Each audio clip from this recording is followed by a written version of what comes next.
Por favor, hermanos, busquen sus Biblias en Primera de Corintios, capítulo 10. Primera de Corintios, capítulo 10.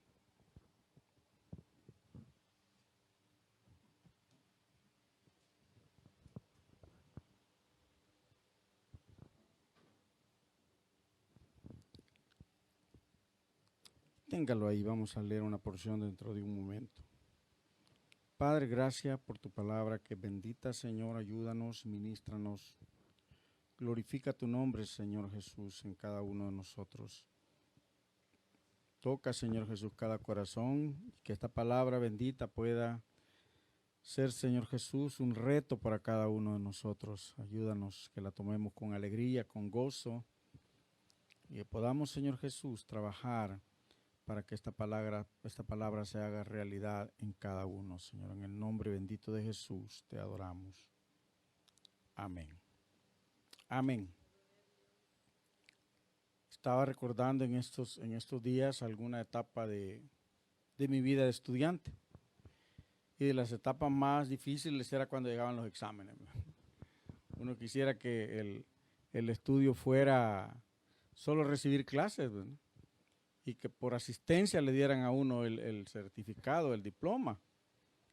Pero llega el momento de los exámenes, y esos exámenes que hacen, el propósito, dicen que el propósito no es aplazar al estudiante, sino que es medir el conocimiento que el alumno ha adquirido durante el tiempo de estudio. Y recordaba que cuando yo estaba saliendo ya del bachillerato, habían unos exámenes especiales que por algún tiempo se suprimieron. Los estudiantes que no los hicieron fueron felices. Los exámenes privados le llamaban, no sé por qué eran privados, porque los hacíamos todos juntos, pero era privado, decían. Y esos exámenes nos calificaban para poder graduarnos. Al igual, al entrar a la universidad, uno tenía que hacer un examen de admisión que medía si yo era un candidato bueno para estudiar en la Universidad de El Salvador. Pues, luego también lo suprimieron y pues muchos fuimos felices cuando lo quitaron. Ahora, después se inventaron ese nuevo privado que solamente le cambiaron el nombre, se llamó PAES. La suprimieron también y muchos estudiantes fueron felices cuando lo suprimieron. Pero luego dijeron, no es posible que le dejemos la vida tan tranquila a los estudiantes, arruinémosle el fin de año, y se inventaron eso del avanzo, creo que se llama, ¿verdad? Que es igual que un privado, que es igual que un PAES, que es igual que cualquier examen general que se haga de conocimiento. Lo cierto es que nosotros vamos y sabemos que vamos a llegar a ese tiempo. Todo estudiante sabe que tiene que llegar el momento en que van a medir lo que ha aprendido, en que van a calificar lo que él ha asimilado durante el tiempo que ha estado de estudio. Todos lo sabemos. Y cuando uno se inscribe en una escuela, en un colegio, uno sabe que va a llegar el momento en que le van a hacer un examen. Y no se enoja. Llega el momento, mañana, la próxima semana, dicen algunos maestros, prepárense, va a haber examen. Otros dicen, mañana va a haber un examen. Y otros dicen, saquen una hoja que vamos a hacer un examen. No le avisan a nadie en el momento. Pues esa forma de medición, fíjese, que a muchos nos da alegría y que a muchos nos da tristeza, también se puede aplicar en la vida cristiana. En la vida cristiana necesitamos medirnos. Imagínense que de repente el maestro de maestros viniera y dijera, vaya hermano del Ministerio Internacional de Ciudad Cristiana, saquen una hojita, nos vamos a examinar. Vamos a examinar a ver cómo andamos. Vamos a examinar a ver qué hemos aprendido de la palabra de Dios. Vamos a examinar a ver cuánto no solamente lo hemos memorizado, sino lo hemos hecho nuestro y lo hemos practicado. Vamos a ver cuál es el estilo de vida que nosotros tenemos. Vamos a calificar eso. ¿Cómo cree que saldríamos? ¿Cómo saldría usted? ¿Cómo saldría usted? Allí que está en su casa. Saldría, como dicen, en el promedio que se hace del avanzo hoy, ¿verdad? Igual eran los privados, igual era en el país. Promedio nacional, 4.7, dicen. Y todos los años es un rotundo dolor de cabeza para las autoridades de educación, porque ese promedio nunca ha llegado a 7, nunca ha llegado a 7. Entonces, ¿cuál sería el promedio que sacaríamos nosotros en nuestro examen? En nuestra prueba. No sé cómo le llamaría el Señor, ¿verdad? No sería avanzo, por supuesto.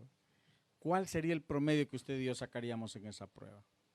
Vamos a leer aquí en el capítulo 10 que teníamos de Corintios, un pueblo al que Dios estaba midiendo, al que este hombre inspirado por Dios estaba hablando y estaba dando un mensaje de parte del Señor para que ese pueblo se preparara.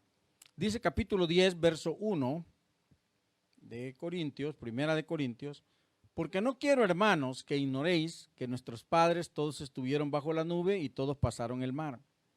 Y todos en Moisés fueron bautizados en la nube y en el mar. Y todos comieron el mismo alimento espiritual. Y todos bebieron la misma bebida espiritual, porque bebían de la roca espiritual que los seguía, y la roca era Cristo. Pero de los más de ellos no se agradó Dios, por lo cual quedaron postrados en el desierto. Mas estas cosas sucedieron como ejemplos para nosotros, para que no codiciemos cosas malas como ellos codiciaron.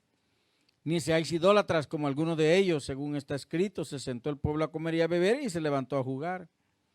Ni forniquemos como algunos de ellos fornicaron y cayeron en un día 23,000. Ni tentemos al Señor, como también algunos de ellos le tentaron y perecieron por las serpientes.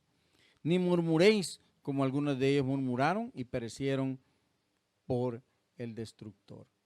Vamos a llegar hasta ahí. Pablo está hablando a un pueblo cristiano. Pablo está hablando a un pueblo cristiano. Y casi siento, cuando leí esta porción, que Pablo se paraba frente a la iglesia cristiana y les decía: tome cada uno una clave, ¿verdad? Vamos a examinarnos. Y no pudiéramos decir nosotros, como hijos de Dios, que nos agarraron de repente, como ese maestro que dice: bueno, ahora vamos a hacer un quick, ¿cómo que le llaman eso? Pop quick. O sea, un examen así que se le ocurrió. ¿Qué? Un examen sorpresa, corto se supone que debe ser, ¿verdad? Pero que no le avisó a nadie. Uy, diría yo, no me avisó, voy a salir mal porque no tuve tiempo de prepararme. Porque el gran problema de la persona cuando van a someterse a un examen es que queremos aprender todo lo de 5 años en un día, en una noche. Y por más cuestionarios que hagamos, mentira, ese conocimiento que debimos fortalecer o que debimos afianzar durante 5 años, no se va a venir aquí a la mente en un momento, en una hora. Entonces los cristianos no podríamos decir: no me avisaron, porque si me hubiesen avisado, entonces yo hubiese comenzado a santificarme. Y es que era una de las cosas que Moisés por lo menos les decía al pueblo de Israel: santifíquense, porque mañana verán la gloria de Dios. Van a la guerra, santifíquense. Y había leyes que estipulaban que el hombre que iba a la guerra no podía estar contaminándose y tenía que aislarse del pecado. Fíjese cómo era la cuestión.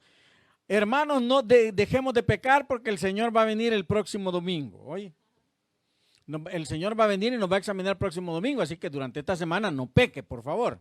Así le decían al pueblo: mire, santifícate, porque mañana vas a enfrentar una guerra y entonces podrás ver la gloria de Dios, pero si estás santificado. Santifíquense, dijo el Josué, santifíquense, porque vamos a pasar el río Jordán. Santifíquense, porque la gloria de Dios va a ir con nosotros. Y el pueblo, por supuesto, hacía ayuno, hacía oración y se desligaba del pecado normal que practicaban. Qué fácil, ¿verdad? Qué fácil es. Qué fácil es que le digan: dentro de 2 meses vamos a hacer examen. Uy, tú no se prepara tranquilamente. Pero cuando lleguen y le dicen: ¿qué vamos a hacer ahora? Examen, tome. Ay, ahí nos vamos para atrás, ¿verdad? Porque no nos hemos preparado. Todos estos pueblos, según dice aquí el examinador, el maestro que mandó el Señor ahí para examinar a este pueblo, para hacerle reflexionar, les dice: todos tuvieron las mismas oportunidades. Aquí no es cuestión de que aquel, como era familiar del profesor, por eso se enteró que era el examen, ¿ve? Entonces este alumno tiene ventaja sobre los demás porque el papá era el profesor, entonces le dijo que iba a hacer el examen y le dijo qué es lo que iba a preguntar, por eso sale bien. Lo que pasa es que es amigo del maestro y por eso, como él le pasa las clases en limpio y hace un montón de cosas para él, por eso este alumno tiene ventaja. Pero dice aquí este maestro, yo quiero que ustedes sepan, que no ignoren, que todos ustedes, todo el pueblo de Dios, todos los hijos de Dios han tenido la misma oportunidad. Y tenemos el ejemplo en el pueblo de Dios, en Israel. Les digo, todos ellos tuvieron la misma oportunidad. Todos estudiaron con el mismo maestro, todos recibieron el mismo plan de estudio, todos tuvieron el mismo tiempo de estudio, todos recibieron las clases de la misma manera, estuvieron en las mismas aulas, no fue mejor el pupitre de uno que del otro, a este no le faltó el cuaderno o el libro de texto ni el lapicero, lo tuvieron todos, todos tuvieron las mismas oportunidades. Por eso dice él, todos pasaron las mismas cosas y todos fueron examinados de la misma manera, pero también todos tuvieron la oportunidad de aprender de la misma manera. ¿Cuáles fueron las oportunidades? Algunas de ellas las menciona aquí. Todos pasaron el mar rojo, dice aquí, ¿verdad? Todos pasaron el mar, versículo 1 al final. Todos pasaron el mar. Ninguno pudo decir de los que iban en el desierto, ay, que yo desconocía porque nunca me enteré que Dios hizo eso. Y los que nacieron en el desierto tuvieron la oportunidad de que sus padres les contaron la historia de primera mano, ¿verdad? No fue que se la contaron sus abuelitos, no hubo tiempo para eso. No fue que se la contaron sus bisabuelos, ni que lo leyeron en un libro de historia del pueblo de Israel. Se los contaron de primera mano a los bebitos que nacieron en el desierto y que tuvieron que andar ahí también peregrinando.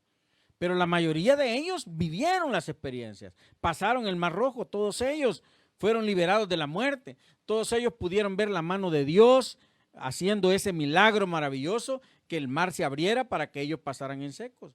Y todos celebraron la victoria, todos se alegraron. Nadie, ninguno de estos del pueblo de Israel que está mencionando, que está haciendo alusión aquí Pablo, y que al final dice, esto es un ejemplo que queda para nosotros, porque al igual que ellos, nosotros igual hemos tenido las mismas oportunidades. Igual el Señor ha obrado de una manera igual con nosotros. Entonces dije, todos pasaron el mar, todos tuvieron esa oportunidad. Sigue diciendo ahí, todos estuvieron bajo la misma nube. O sea, todos tuvieron la misma cobertura. Todos tuvieron la misma cobertura espiritual. Esa nube que de día les provocaba frescura, si podemos decirlo así, porque les daba sombra, además de que les guiaba el camino también. De noche, además de seguirles guiando el camino, se convertía en una columna de fuego que además de guiarles el camino y de iluminarles el sendero, les daba calor. En el desierto hay dos extremos, ¿verdad? O se muere de calor en el día o se muere de frío en la noche. Esos son los dos extremos. Y fíjese qué lindo es el Señor. En el día, la nube. Como dice ese canto, ¿verdad? En la noche, nube. En la noche, fuego. Y en el día, nube.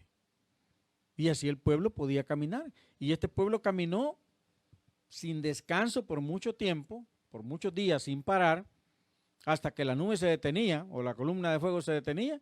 Entonces decían, se detuvo. Sí, bajamos las mochilas, bajamos las maletas, ahora hagamos nuestras champas aquí en el desierto. Porque cuando la nube se volvía a mover, a recoger las champas, a botar todas las champitas que habían hecho y de nuevo a seguir caminando. Todos tuvieron esa oportunidad.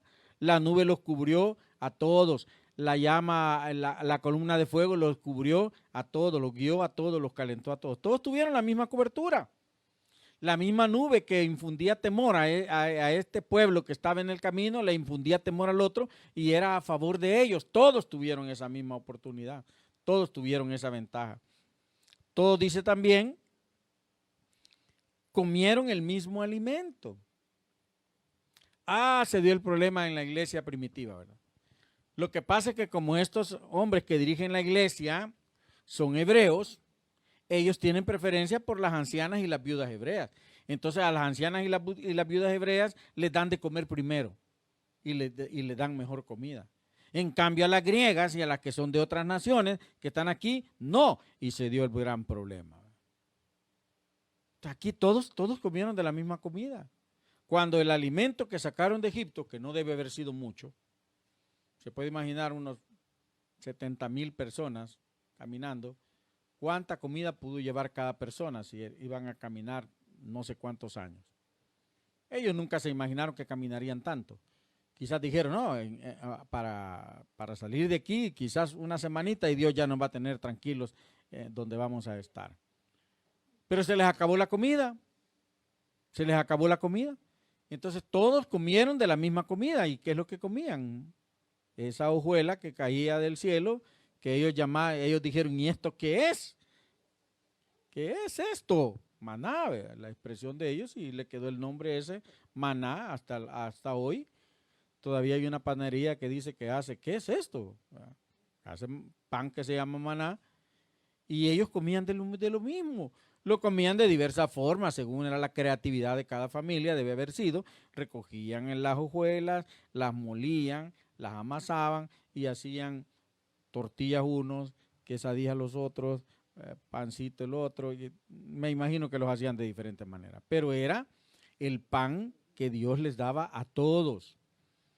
Un alimento nutritivo que los mantenía vivos y fuertes para seguir caminando en el desierto. Pero nadie puede decir, lo que pasa es que a aquellos les dan maná y a nosotros no nos cae nada, ¿verdad? Había que salir todas las mañanas. Eso era lo único que tenían que hacer, salir todas las mañanas y recoger, ¿verdad? Mientras estaba todavía un poquito húmeda la tierra, el rocío, ellos podían recoger maná. Ya cuando el sol había calentado un poco la tierra, ya el maná pues ya no existía. Tenían que levantarse temprano, eso sí, ¿ve? No era, mañana me voy a levantar a las 2 de la tarde para recoger mi maná, ya no había. Tenía que levantarse temprano.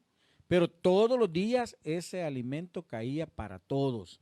Y no podían decir, es que yo no pude, no me alcanzó. Recoja lo que sea para su familia, porque cada familia, eso sí, no recoja más, ¿verdad? Porque nada le va a servir. El siguiente día ya va a estar podrido para los acaparadores. Entonces ellos podían recoger justamente el alimento que iban a comer y no preocuparse por qué voy a comer mañana, ¿verdad?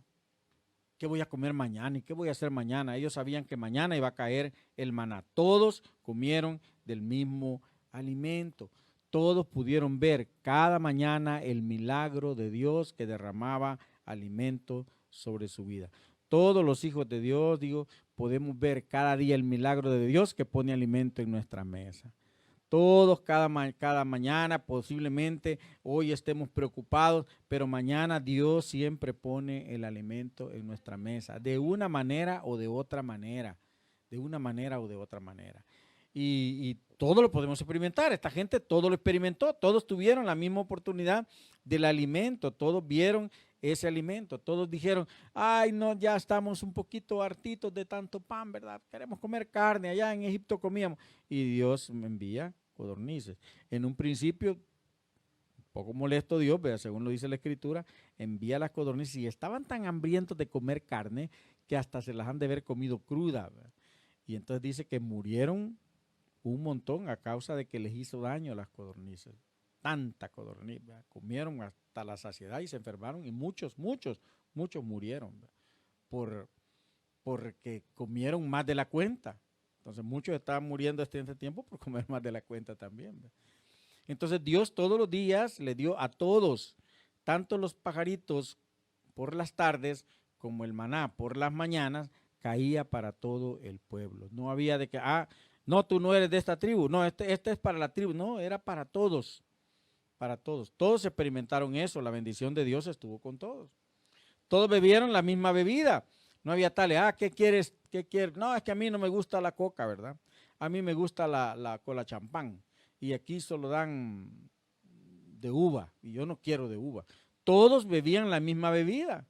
Y en el desierto era tan saludable la bebida que era agua. Era agua, ¿verdad? Todos bebían la misma bebida. Ahora, ¿llevaban la bebida? ¿Se la procuraban ellos? No.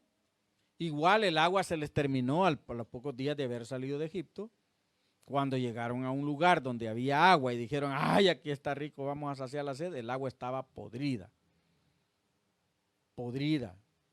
Había estado quizás mucho tiempo estancada, se había podrido el agua, se había descompuesto, tenía contaminación.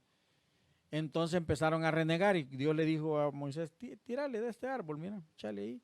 Y el agua se volvió potable, o sea, consumible, se endulzó, dice la Escritura. Se puso buena para beber. Y todo el pueblo bebió. Más adelante otra vez se les vuelve a acabar el agua, ¿verdad? Y entonces hace brotar de la roca, de una piedra enorme, hace brotar un manantial de agua que todos se tiraban, yo me los imagino, de panzazo tirándose a tomar agua.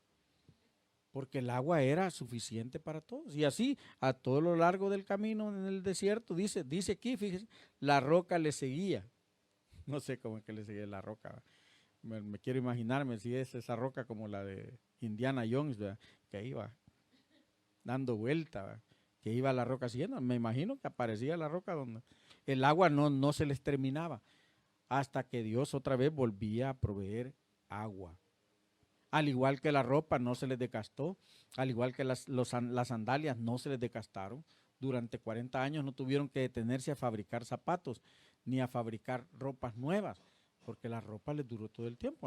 Algo impresionante, para mí maravilloso. Pero todos tuvieron la misma oportunidad. Todos bebieron de la misma bebida, dice que era el agua, que era Cristo, dice la que le seguía. Todos tuvieron.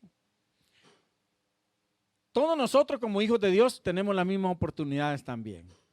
Ninguno de nosotros como iglesia del Señor en este tiempo podemos decir, es que la iglesia de antes tenía. Yo estaba pensando ahí mientras cantaban, que qué privilegio que yo haya nacido en el tiempo de la gracia.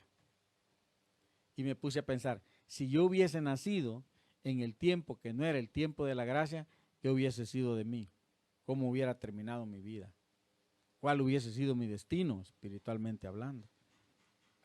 Porque hoy tengo la bendición, y toda la iglesia del Señor y todo el mundo tiene la bendición, de que Dios amó tanto al mundo que envió a su Hijo unigénito para que todo aquel que en Él cree no se pierda, mas tenga la vida eterna.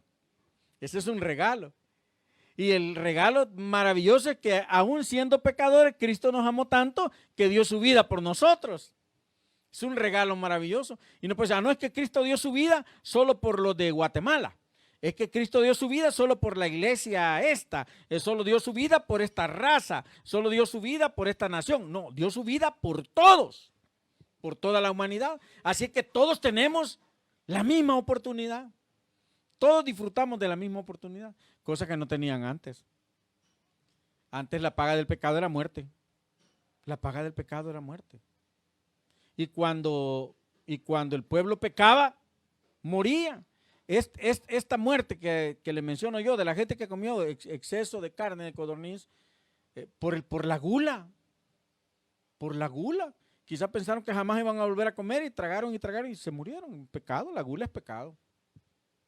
Pero qué bueno es que nosotros nacimos. La iglesia de hoy tiene la misma oportunidad. Todos los hijos de Dios, todas las personas, todo el mundo tiene la misma oportunidad. No es que usted tiene la mejor oportunidad porque es parte de Ciudad Cristiana. No, es que no es la denominación religiosa. Es que es aprovechar la oportunidad que Dios nos ha dado y es para todos. No es exclusiva para unos, ¿verdad? Antes el pleito de la iglesia primitiva en sus inicios era si el evangelio era para los judíos o era también para los gentiles. Y Dios demostró que también era para los gentiles. Levantó a un profeta de en medio de los judíos que le iba a hablar a los gentiles. Levantó a Pedro después de un sueño tremendo que tuvo, para él una pesadilla, y le enseñó que el evangelio no podía ser solo para los que se consideraban puros, sino también para aquellos que no eran considerados tan puros en aquel tiempo como los que no eran judíos.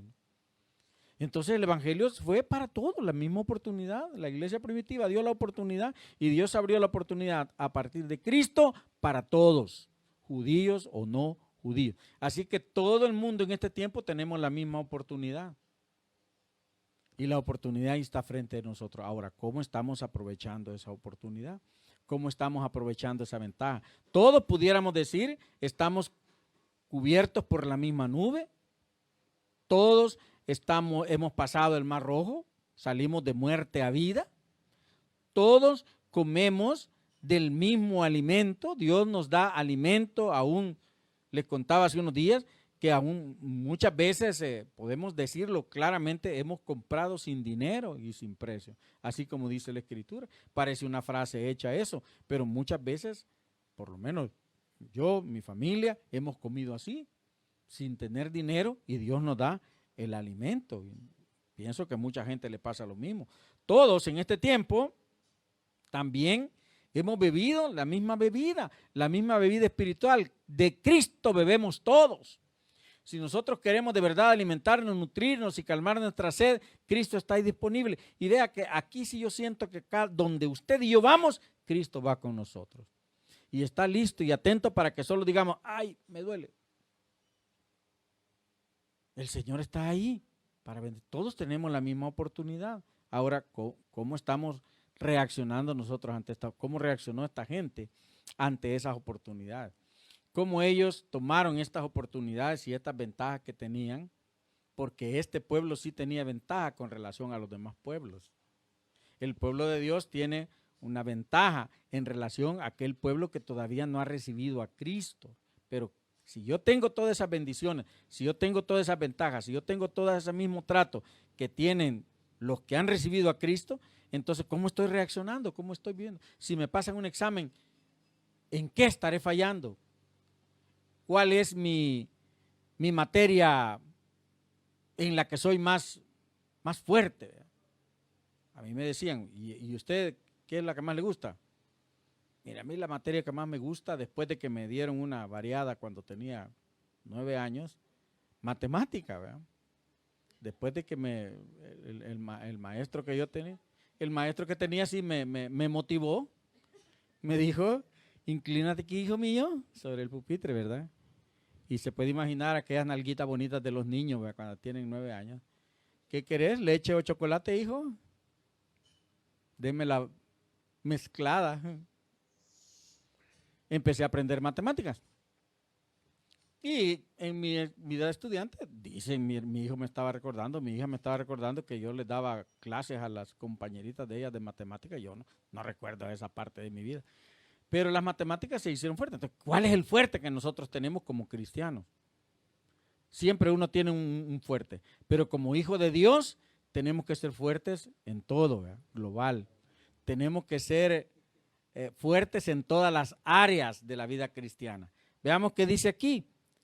Estas cosas sucedieron, dice Pablo, a la iglesia, como ejemplo para nosotros, para que no hagamos estas cosas que aquella gente hizo. Primero dice, para que no codiciemos. ¿Qué es codiciar? Es querer tener lo que no necesito.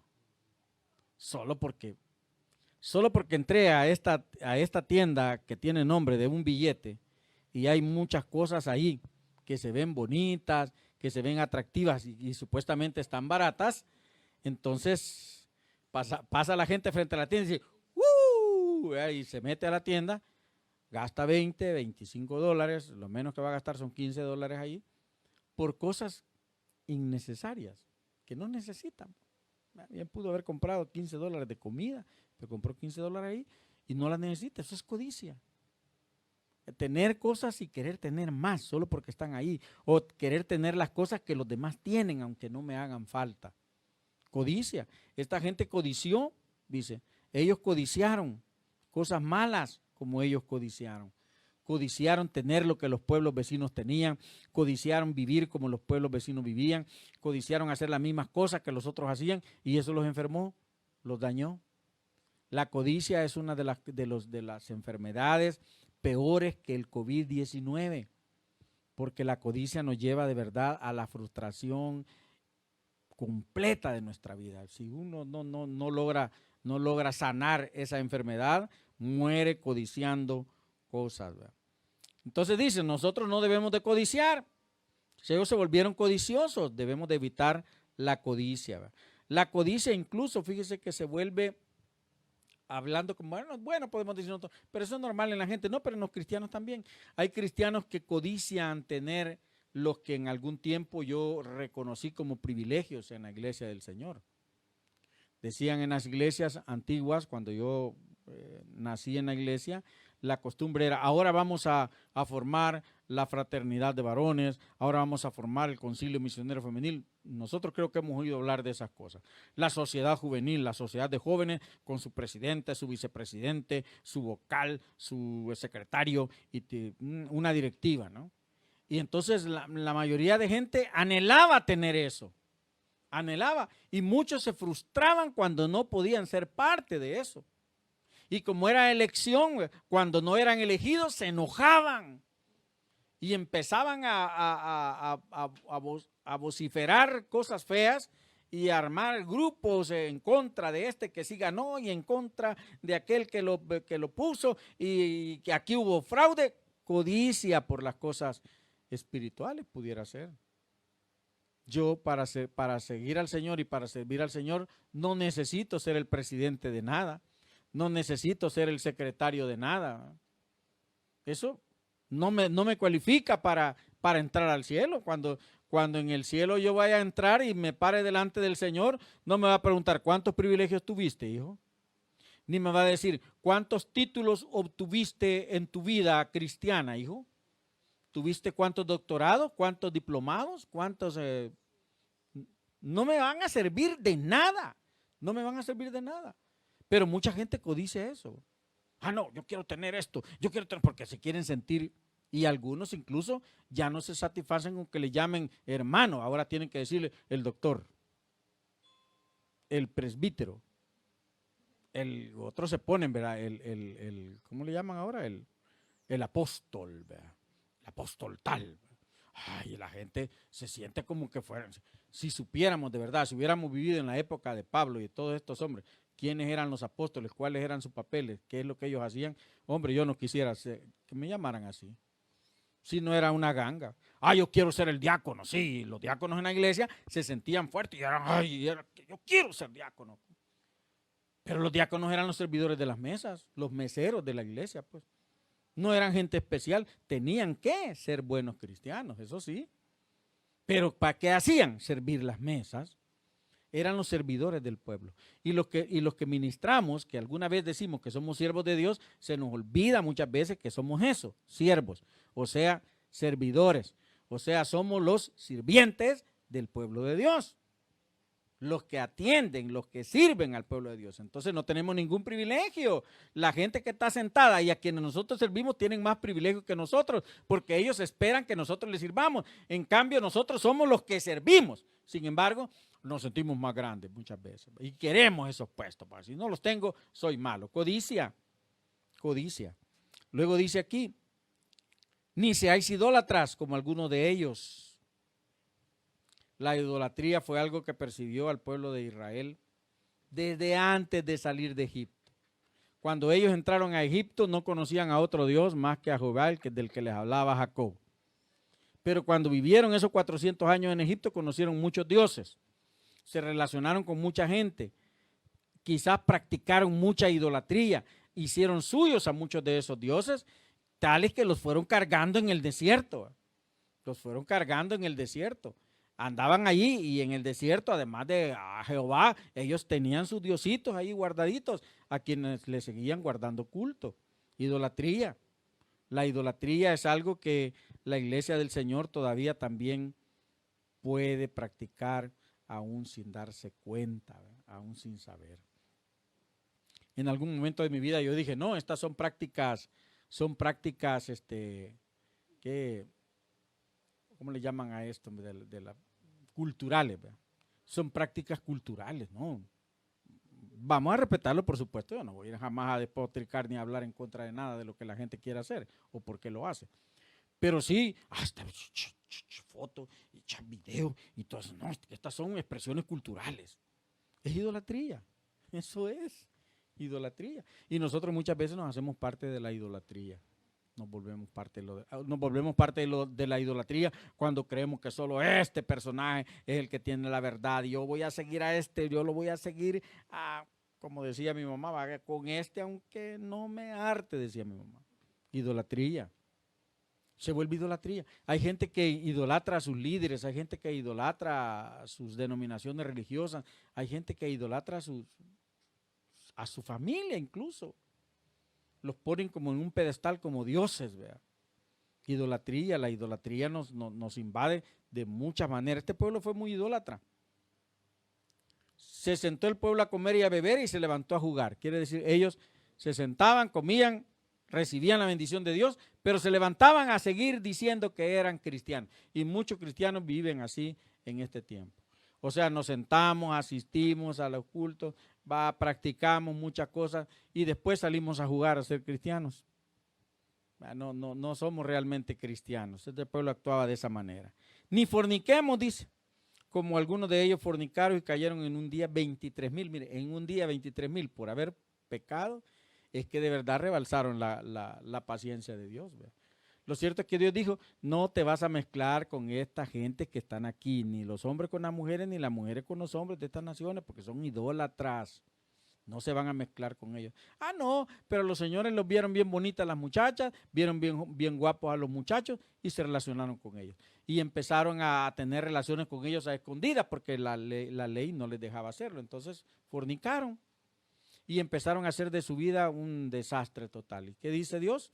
Ustedes saben que no pueden hacer esto. Así es que le dijo, ven, saca a los príncipes de las tribus. Fíjese cómo era dura la cuestión, por eso le digo que yo doy gracias a Dios que nací en el tiempo de la gracia. Saquen a los príncipes de las naciones y ahórcalos delante de toda la gente, le dijo. A alguien se le ocurrió, agarró una lanza, siguió a una muchacha que estaba ahí conviviendo con uno de los y la atravesó con la lanza y eso dice que aplacó la ira de Dios. Pero 23,000 personas murieron por fornicar, por adulterar. Ahora se imagina qué cosa más triste en este tiempo, ¿no? ¿Cuántos morirían? ¿Cuántos estarían cayendo cada día por practicar eso? ¿Cristianos o no cristianos, no? La fornicación es algo que atrapa, que está en la mente y en el corazón de la persona y que cuando se deja salir nos daña, nos mata. Ni tentemos al Señor, dice, como también algunos de ellos le tentaron y perecieron por la serpiente. Tentar a Dios es decir, abusar de la paciencia de Dios. Si es que Dios es amor, Dios es amor. Y me gusta esa expresión que dicen algunas personas, ¿verdad? Que dicen, Dios es amor, pero también es fuego consumidor. Dios es amor, es que Dios, me dijo una vez una persona de otra filosofía religiosa, no, ¿cómo se pone a imaginar? ¿Cómo se pone a imaginar que Dios va a destruir su obra maestra? Que Dios va a destruir a la humanidad. ¿Cómo va a hacer eso? Si Dios la hizo con tanto, ¿cómo que usted diga que le costó tanto hacer algo y después se le queda viendo y dice, no, lo destruyo? Pues Dios sí hace eso. Hasta puso el ejemplo del hombre ese que hacía las piezas de barro y cuando la vio, medio chaquetado, dijo, la destruye y la vuelve a hacer. El pecado, dice, la paga del pecado es muerte y eso era irreversible y es irreversible. La paga del pecado es muerte y el que peca muere irremisiblemente. Ahora, ventaja, y todos tenemos la misma oportunidad, que estamos en el tiempo de la gracia por medio de Jesucristo y que la sangre de Jesús es la que perdona todo nuestro pecado y nos limpia de todo pecado. Pero este pueblo fue fornicario. Este pueblo probó la paciencia de Dios. Y por eso dice, murieron en el desierto, estaban muriendo de la enfermedad a causa del pecado y la única forma que encontró Dios al escuchar la oración de Moisés, está bien, pues poner una vara ahí encima de la vara, hacer una serpiente de bronce y cuando ellos la miren, si alguien lo pica, la culebra y mira la serpiente, se va a sanar. Ahí estaba la gracia de Dios en un madero, ¿verdad? Típico tipo de Jesucristo, ¿no? Todos tuvieron la misma oportunidad. Nadie va a decir, es que la serpiente estaba muy lejos de mí y yo no pude verla porque había la tapaba una montaña y entonces todos tuvieron la misma oportunidad. Ahora cuando les pasan el examen, todos salieron mal. Todos salieron mal. Todos ellos fracasaron. Este pueblo fracasó. Y por eso dice el apóstol en el versículo 12, así que el que piensa estar firme, camine con pies de plomo, diríamos hoy. Camine despacio, piense 2 veces antes de actuar. reflexione antes de hablar. Medite lo que va a hacer antes de hacerlo, si es bueno, si es correcto. Porque en el examen podemos salir como murmuradores, podemos salir como fornicarios, podemos salir como codiciosos, podemos salir como aquellos que prueban, que tientan la paciencia de Dios, que prueban la paciencia de Dios. Podemos salir como personas que tenemos la bendición de Dios, pero no la asimilamos, no aprendemos de Dios. Cada día Dios nos pone un examen. Y nosotros la primera pregunta del examen es al nomás abrir los ojos, ¿verdad? ¿Qué es lo que pensamos cuando abrimos los ojos? Cuando abrimos los ojos en la mañana decimos, gracias que desperté. O lo que decimos es, me agarró la tarde. Porque antes que Dios, para muchos está el trabajo. Antes que Dios, para muchos está el oficio. Antes que Dios, para muchos está otras cosas. Mire que nos han dejado una tarea bien difícil. Ojalá que esa tarea fuera todas las semanas, que tuviéramos que presentarla. O algunos dirán, no, por favor, solo esta semana. Cada día tenemos que anotar cuántos minutos hemos estado hablando con Dios. Al final de la semana vamos a ver cuántos minutos hablamos a la semana con Dios. Y yo diría, versus cuántos minutos vi televisión en el día, cuántos minutos me dormí en medio del día, cuántos minutos practiqué otras cosas que no tenían nada que ver con Dios, versus cuántos minutos hablé con Dios o estuve en contacto con Dios. Es como un examen. Dios nos da la oportunidad, mi amado hermano, de tener la vida eterna. Y cuando nosotros pensamos en estas cosas, y este pueblo debe haberlo meditado, yo quiero estar bien, yo quiero permanecer en los caminos del Señor, entonces voy a pasarme el examen cada día. ¿Cómo estoy viviendo mi vida cristiana? ¿Estoy agradando a Dios o estoy agradándome a mí? ¿Estoy agradando a Dios o estoy agradando a las personas que están cerca de mí? ¿Estoy agradando a Dios o estoy nada más agradando a los hermanos de la iglesia? ¿Cómo vivo yo mi vida cristiana? ¿Cómo me calificaría Dios? Y ese es el examen que nosotros vamos a pasarnos cada día. ¿Cómo? ¿Qué he asimilado? ¿Cuál es mi grado de aprendizaje en los caminos del Señor? ¿Y cuál es mi futuro en los caminos del Señor? Por haber aprendido lo que Dios me ha enseñado. Todos tenemos un examen por delante. Todos tenemos una paz por delante. Todos tenemos un avance que va a medir que va a sacar una calificación de cómo yo estoy viviendo mi vida cristiana. Y todos tenemos la misma oportunidad. Nadie puede decir, es que en la iglesia a este hermano le dieron más privilegios. Lo que pasa es que este hermano tuvo más oportunidad que yo de estudiar la Biblia. Lo que pasa es que este hermano tuvo más chance, tenía más tiempo de ir a los cultos. Todos tenemos la misma oportunidad. Es cuestión de organizarnos y de ponernos serios en los caminos del Señor. ¿Nos podemos pasar el examen? ¿Estamos listos para que Dios nos haga un quick?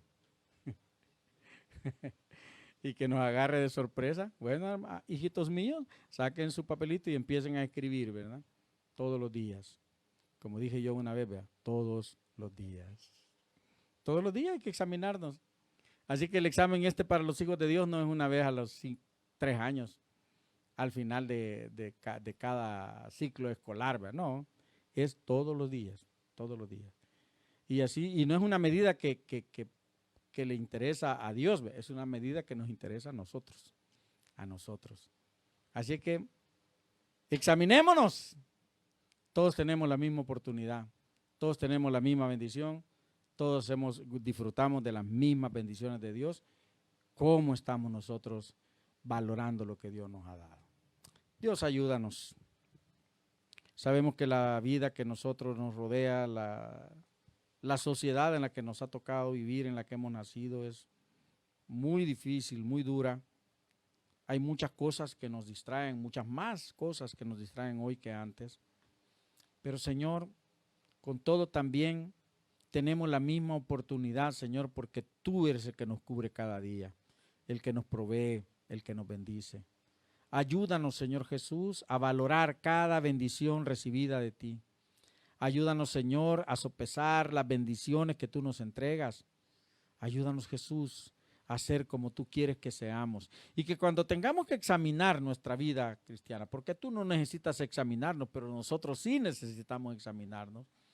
Cuando nos pasemos el examen, podamos decir, hasta aquí me ayudó Jehová.